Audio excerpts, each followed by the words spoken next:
साईं राम। आज का साईं वचन बाबा कह रहे हैं, मेरे बच्चे तुम अच्छे हो, भोले हो, तुम सच्चे दिल के व्यक्ति हो, और जो तुम्हारे आसपास लोग हैं, जो वातावरण है वह नकारात्मक है। मैं जानता हूँ तुम्हारे कर्मों के प्रारब्ध के कारण ही तुम्हें ऐसे लोगों का साथ मिला। जो तुम्हारे कुछ पुराने ऋण हैं, उसी के कारण तुम्हें इन लोगों के साथ इस ऋणानुबंध में या इस परिवार से जोड़ा गया। तो तुम यह मत सोचो कि मेरे बाबा मेरे कष्टों का अंत क्यों नहीं हो रहा। ऐसे लोग मुझे मेरा सब कुछ अच्छा करने के बावजूद भी बुरा ही बोलते हैं। ना मेरे पवित्र दिल को ये समझ पाते हैं, ना इतने समय में यह समझ पाए कि यह कितना भोला निष्पाप व्यक्ति है। यह अपना सब कुछ देने के लिए तैयार हो जाता है कि वह अपने कष्ट खुद को कष्टों में भले ही रख ले, और लेकिन दूसरों के कष्ट को वह अपना भी सब कुछ देकर कैसे दूर करे, उसके लिए भी वह कोई कमी नहीं छोड़ता। लेकिन यह तुम्हारे उन प्रयासों पर ध्यान न देकर सिर्फ और सिर्फ उन बुरी बातों को ही पकड़ते हैं जो जाने अनजाने तुमसे कोई भी भूल या त्रुटि हो गई हो, बस उसी को दोहराते रहते हैं। ये यह नहीं देखते कि उस समय में विपरीत में जिस समय में सब ने इनको ताने दिए, इनका साथ छोड़ दिया, हर संभव प्रयास किया इन लोगों को चिंता, भय, कष्ट, दुख देने का, और तुमने ही इनका साथ दिया, इन्हें साहस दिया, अपने बाबा का भरोसा दिलाया कि बाबा सबको सही कर देंगे।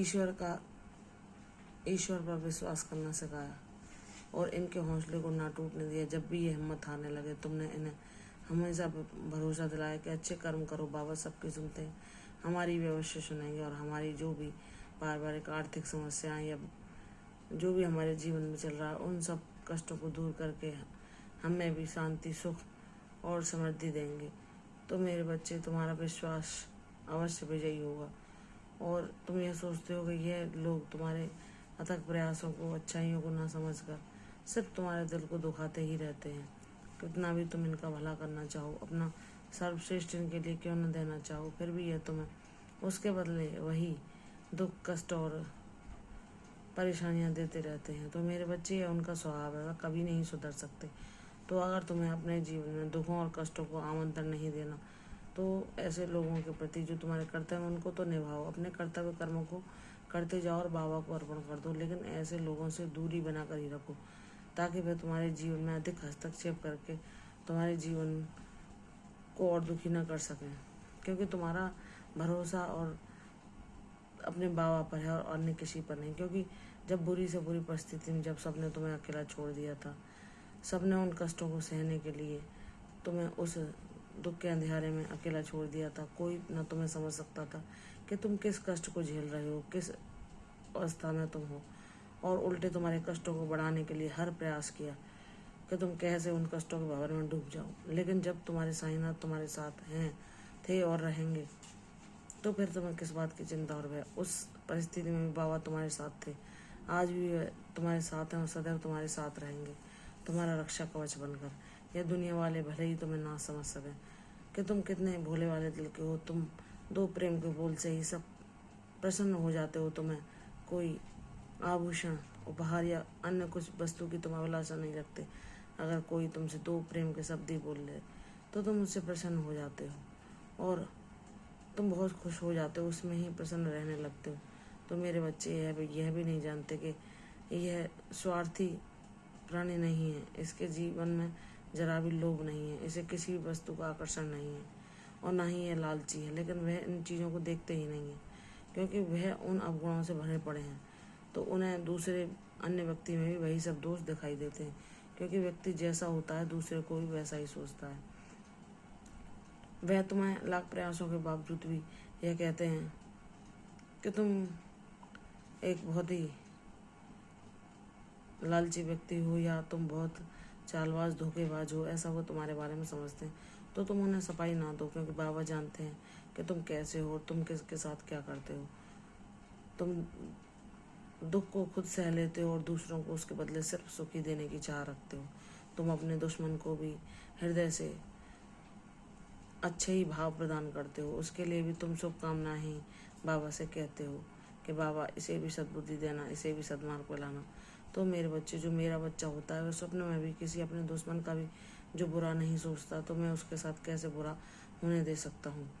उन बीमारी में, उन परेशानियों में जब तुमने स्वयं को अकेला पाया, उस समय भी मैं तुम्हारे साथ था। जब चाहे तुमने मानसिक लड़ाइयाँ लड़ी हों, शारीरिक रोग सहे हों, या इस घर में कलह का वातावरण में तुम अपने आप को टूटा हारा मजबूर समझ पाए, लेकिन मैं तुम्हारे साथ था। मैंने तुम्हें हमेशा साहस दिया, शक्ति दी उन सबको झेल कर उनसे मुक्त होने की। क्योंकि अगर तुम्हारे किसी जन्म का कोई भी कर्म है और उसके कारण कोई तुम्हें बिना वजह के ही दुख दे रहा है, तो तुम उसे बाबा का नाम लेकर भोग कर समाप्त करो और उससे मुक्त हो जाओ।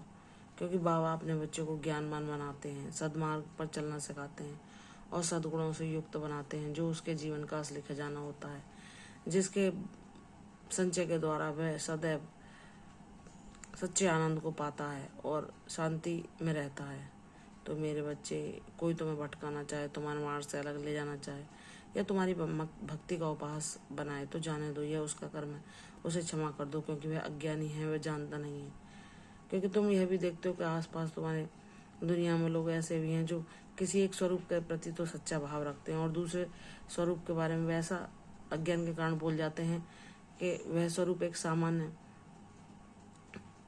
इंसान है या कोई अवतार नहीं है। जैसे बहुत से लोग बाबा के बारे में बोलते हैं, चाहे वह कितने भी बड़े किसी धर्म में गुरु क्यों ना बने हो, किसी भी ईश्वर के रूप को वह अपना आराध्य क्यों ना मानते हो, लेकिन वे इतने अज्ञानी रहते हैं कि उन्हें ये पूर्ण ज्ञान नहीं होता कि भगवान हर युग में, जब हमें उनके ज्ञान की आवश्यकता होती है, जब हम अपने कर्तव्य कर्मों को भूल जाते हैं, दान पुण्य करना भूल जाते हैं और स्वार्थ बस लोभ और लालच में ही फंसते चले जाते हैं, तो भगवान हमें किसी न किसी रूप में रास्ता दिखाने के लिए अवतार धारण करके इस धरती पे आते हैं और अपने जीवन में उन आदर्शों को अपनाकर वह हमें सिखाते हैं कि तुम ऐसे दान पुण्य करो, अपने खाने में से भी दूसरों को दो, सभी पर दया करो, सब में मेरा ही दर्शन करो। यह ज्ञान सिखाते हैं। लोभ और स्वार्थ को छोड़ो, सबके लिए परोपकार की भावना, सब जाति पाति भेदभाव को भूलकर सबसे प्रेम करना सीखो। वह मेरे बाबा हैं जो मानवता को ही सबसे सच्चा धर्म और सबसे सच्ची पूजा बताते हैं। तो आजकल के जो गुरु हैं वो अपने किसी भी रूप को क्यों न माने, लेकिन वह अज्ञानी हैं। क्योंकि बाबा कहते हैं कि मेरा जो सच्चा बच्चा होगा हर रूप में मेरा ही दर्शन करेगा और वह किसी भी रूप का खंडन नहीं कर सकता। वह ही सच्चा ज्ञानी है जो हर मानव में, हर धर्म में मेरा ही दर्शन करता है। जाति पाति धर्म भाव को भुलाकर सब में मेरा ही दर्शन करता है। हर प्राणी, हर जीव कण कण में मुझे ही देखता है, वह सच्चे अर्थों में मुझे जान पाता है। तो मेरे बच्चे, कौन क्या कर रहा है, कौन क्या कह रहा है, कौन गुरु किस बारे में क्या बोल रहा है, तुम्हें उससे कोई तर्क वितर्क नहीं करना, ना अपने मन में उसके लिए कोई विचार लाना। क्योंकि तुम्हारा रिश्ता अपने बाबा से है और बाबा को तुमने जब उनको भजा है तो तुम जान चुके हो वह क्या है। लोग बिना भजे ही, बिना जाने ही अगर ईश्वर के किसी अवतार के बारे में कुछ बात बोल देते हैं तो वह अज्ञानी है। और भगवान सबको संपूर्ण ज्ञानी इसलिए नहीं बनाते कि अगर कितना भी कोई बड़ा गुरु क्यों ना हो, अगर उसमें अज्ञान कण मात्र भी ना बचे तो वह स्वयं को ही ईश्वर समझने लगेगा। इसलिए बाबा कहीं ना कहीं उसमें अज्ञान छोड़ ही देते हैं ताकि वह ईश्वर अपने आप को स्वयं ईश्वर ना समझने लगे।